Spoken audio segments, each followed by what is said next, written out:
perspective, everything that you've accomplished this year, but for you seniors, I guess just kind of, we just had to foul. And when do you think you'll get to that point, or do you think you'll get to that point? Felt like we played so hard, but I got no idea. I mean, just got to keep living each day and being blessed each day you wake up, and that'll hit that's just how we've been playing. And don't know when it'll be for each of us. Maybe different times, maybe the same day. Who knows?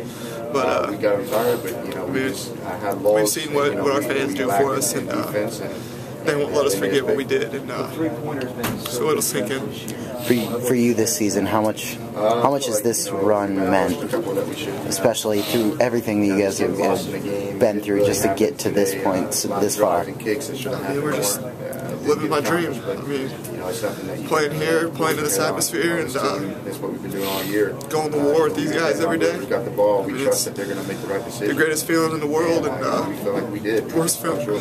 Was there a time when you felt the atmosphere out there tonight? Just a bad feeling that it's over. I mean, I love these guys. You kind of look up and see everybody in blue, and you kind of just looking back. I know it's tough to look at now, but where do you think this season will stand in the record books for Indiana fans? And just kind of looking back, where do you think this will stand? I mean, it's hard to say. I mean, they know what we've been through. They've been with us every step of the way, so I'm sure it'll have a special place in all their hearts. How would you describe the step? I mean, this has been the best season any of us will ever have. I mean, these guys will bounce back next year and go on a huge run and do great things, but the work we put in for this year won't be matched. This loss just hurt us. We feel like we could have and should have gone to New Orleans and